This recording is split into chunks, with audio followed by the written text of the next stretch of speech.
Radio Show. And let's talk wildlife then. Being a ranger in the wild, protecting animals from poachers, leading conservation efforts and putting themselves sometimes in the line of fire isn't often a job taken on by women. In fact, only under 11% of the global wildlife ranger workforce is female, something many in the sector want to change. Well, Holly Budge is a British adventurer from Winchester. She's founded World Female Ranger Week, following a successful World Female Ranger Day last year. And Holly joins me on BBC Radio Solent this afternoon. Holly, afternoon.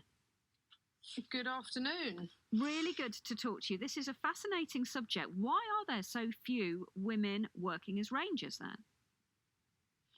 That is a great question, and one of the reasons I set up World Female Ranger Week to shine a light on female wildlife rangers around the world. I think there's still huge social stigma around women working in this line. Certainly in places like Africa, where I've spent most of my time on the front line with various all-female mixed ranger teams, there's still a definite stigma around, can women do this line of work? Is it too dangerous? What was your entry into the role then? Just tell me how you came to do it. So I founded my NGO, UK registered charity, How Many Elephants, 9 years ago. And I was actually studying for a master's at the time in sustainable design. And I was researching a material called vegetable ivory, which is a nut from a palm tree from South America. And it's almost identical in colour and texture to elephant ivory. And that got me researching the African elephant crisis. And I was so horrified by the statistics and the data of 96 elephants being poached a day for their ivory that I wanted to use my skills as a designer to come up with a fresh awareness-raising campaign. So I now have an exhibition that travels around the world showcasing 35,000 elephant silhouettes on a wall to show the annual poaching rate. So it's all non-gruesome, it's non-gory, it's non-political. I'm just visualising data, and it's having a huge impact. And that led me to meeting lots of incredible and inspirational women working on the front line. And because my adventures in my background is in adventure, climbing Everest, first woman to skydive Everest, etc., they obviously thought I was could handle myself being out with these rangers, and it blew any adventure I'd ever done out the water. It's pretty real life adventure, if you like, pretty scary stuff at times. So that was how I got to starting up World Female Ranger Week, to create a platform for these ladies to share their stories and to raise vital funds for them as well. You talk about sort of the stigma attached to it. What about the men's perception of women in that role? How are they perceived? How are they accepted? I think men. Do you mean in relation to how they feel about the women? Absolutely, yeah. Is it a tricky thing to enter into because it's male dominated?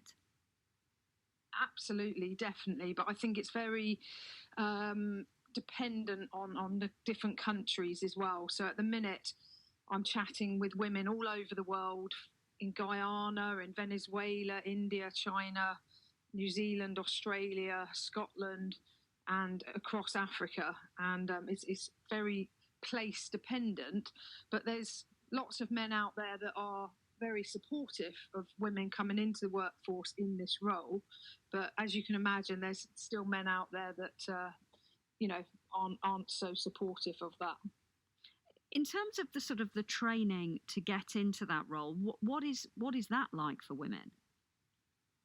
It's really tough. I mean, I like I said, I've spent most of the time with the Rangers in Africa, and for those guys, I mean, they're highly skilled and highly trained. A lot of these women are fully armed with AK-47s, and the training is rigorous. And they don't have an armed response behind them. A lot of these ladies, they are the armed response. So they're trained to go face-to-face with the poachers and make arrests. What do women bring to that role? I think women bring a very unique perspective to conservation. Female rangers are strengthening relationships within their communities and easing local tension through the power of conversation. Plus, research has shown that women are investing their earned incomes, or a higher percentage of their earned incomes, back into their families. So the ripple effect of employing women is huge. A lot of the ladies I've worked with, they're now the breadwinners. They're buying land, they're building houses. They're getting a higher education. Their kids are in school, and they're getting access to healthcare as well. So, as I said, the ripple out effect is absolutely massive. You're obviously doing your bit to raise awareness, but what more needs to be done then to attract women to the role, to see them being more accepted? I think the bigger picture, more boots need to be on the ground.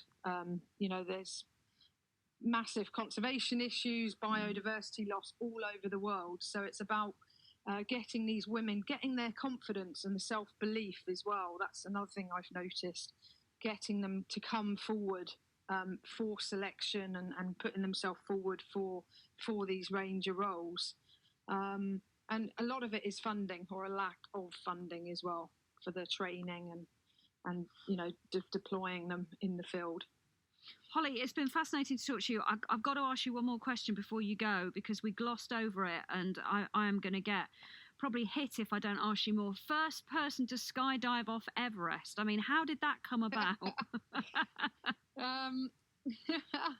The short story of that, when I was 21, I threw myself out of a perfectly good aeroplane for the first time, and that 60 seconds completely changed my life, and I decided I wanted to be employed as a skydiving camera woman in New Zealand.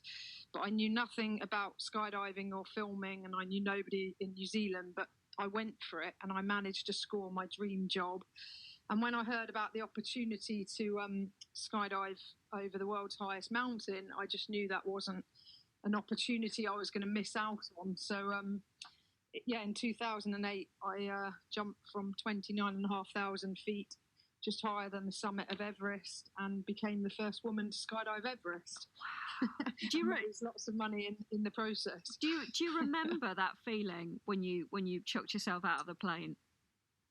I do, because I actually fell out of the plane. There's another whole story, but I definitely do remember that feeling.